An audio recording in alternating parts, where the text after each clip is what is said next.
मैं सबसे पहले ये बताना चाहती हूँ आपको, जैसे कि आज तक मेरी सिस्टर के साथ 2006 में बलात्कार हुआ था, पर उसने मेरे को बताया घर में, जब मैं प्रेगनेंसी के लिए आई थी इंदौर, तो उसने मुझे बताया, पर मैंने अपने पति की बातों का सही मान के और उसको रात को 2 बजे घर से निकाल दिया मार के। मैंने अपने पति का विश्वास किया, अपनी बहन का नहीं किया। उसके बाद मैंने अपनी बहन से पूरी तरीके से रिश्ता तोड़ दिया। फिर जब मैंने देखा 2008 में कि मेरे पति के मोबाइल से मेरी बहन को मैसेज गया है कि तुम मुझे मिलो, नहीं तो मैं ये वीडियो वायरल कर दूंगा, तुम्हारी मम्मी को बता दूंगा, तुम्हारी बहन को बता दूंगा।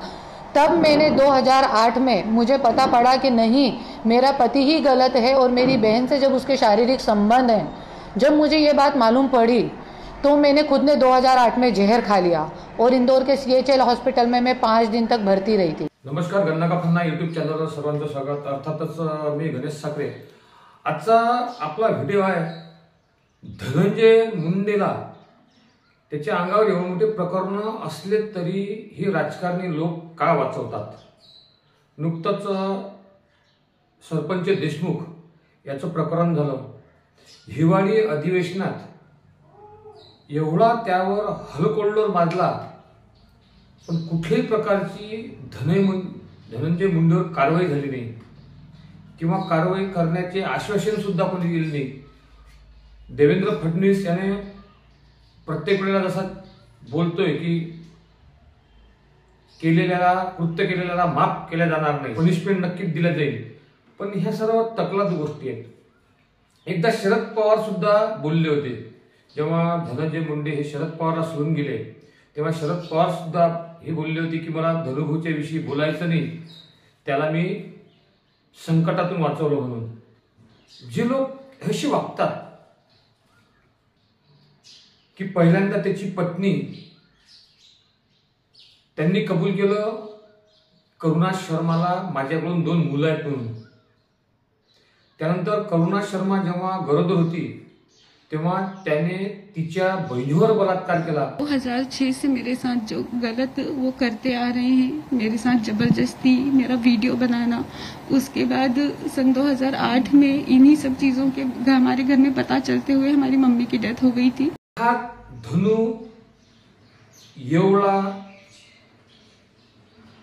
लिंग पिसाट का झालेला आहे? प्रत्येक वेळेला त्याने प्रत्येकाने माफ केलं, मग ते शरद पवार असो का अजित पवार असो।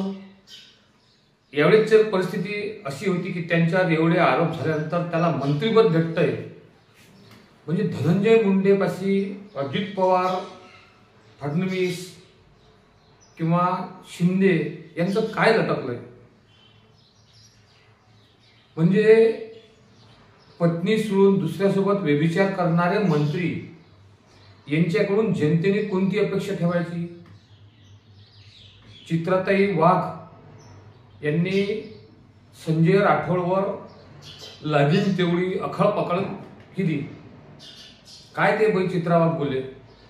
पण जेव्हा चित्रा वाघ BJPत गेल्या आणि संजय राठोड हे शिवसेना सोडून शिंदे गटात आले, म्हणजे उद्धव साहेबांना सोडून, तेव्हा चित्रा वाघाचं तोंड बंद झालं।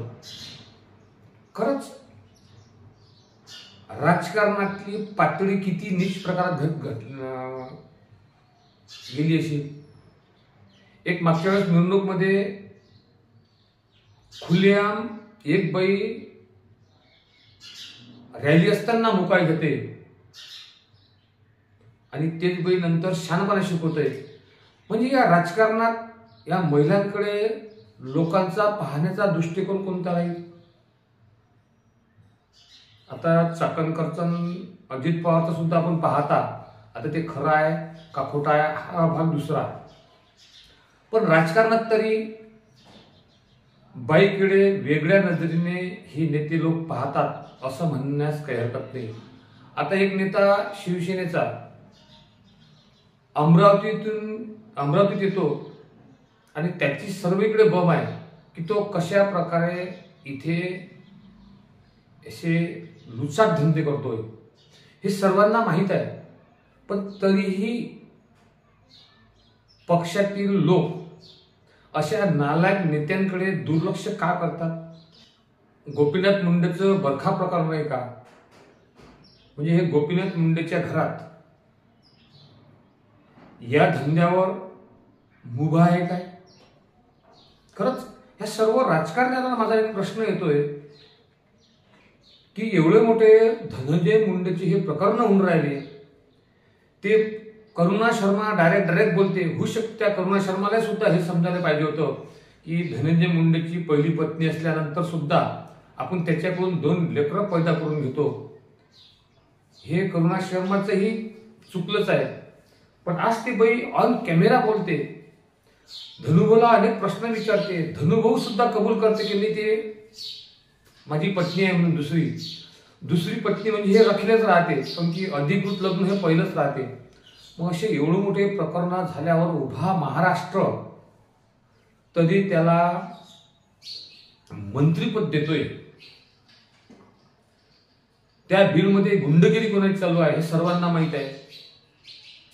सुरेश धस तर एवढ्या जबरदस्त बोलले विधान हिवाळी अधिवेशनमध्ये,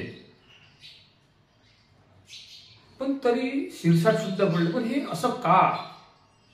हा माझा ज्यांच्याकडे सत्ता आहे, ज्यांच्याकडे सत्ता नसेल, त्यांच्या पक्षात असे लोक नालायक लोक आहेत, त्यांना माझा हा प्रश्न राहील की तुम्ही अशा लुचाट लिंगपिसाट लोकांनाच मंत्रिपद देऊन त्यांना आधार का देता? धनुभाऊचं प्रकरण, संजय राठोड असो की धनुभाऊ असो, असे कित्येक प्रकरण आहेत की त्यांच्यावर बलात्कार सारखे आरोप आहेत, तरी ते मंत्रिपद बनतात, मंत्रिपद त्यांना देतात. त्याचं कारणच समजत नाही. खरंच मग माझी लाडकी बहीण ह्या लाडकी बहिणी तुमच्या लाडक्या बहिणी आहेत का? राजकारणाची पातळी घसरली. आता यानंतर राजकारणात काय होईल आणि काय केलं जाईल हे सांगता येत नाही. म्हणूनच लोक राजकारणात महिलांना फार क्वचित टाकतात, कारण राजकारणी लोकांची नजर हे महिलांकडे त्याच प्रकारे राहते.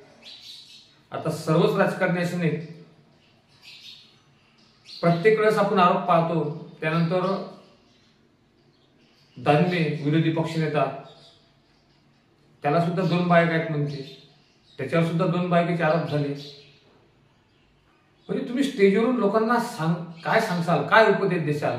तुमच्याच घरात अंधार आहे आणि तुम्ही लोकांना उपदेश देता, तुम्ही मंत्री बनता. काय तुमच्याकडून अपेक्षा ठेवायच्या या महाराष्ट्राने, या भारताने? खरंच या 2014 पासून राजकारणाची पातळीच एवढी घसरली की मुख्यमंत्र्याची बायकोचे ड्रेस पाहिले तर माणसाला शरम वाटते की बाई, जो महाराष्ट्र चालवतो त्याचीच बायको अशा प्रकारे राहते, खरंच कोण कोणाला आटोपलं जाईल? आपल्याला व्हिडिओ आवडल्यास नक्कीच लाईक, सबस्क्राईब, शेअर करण्यास विसरू नका. धन्यवाद.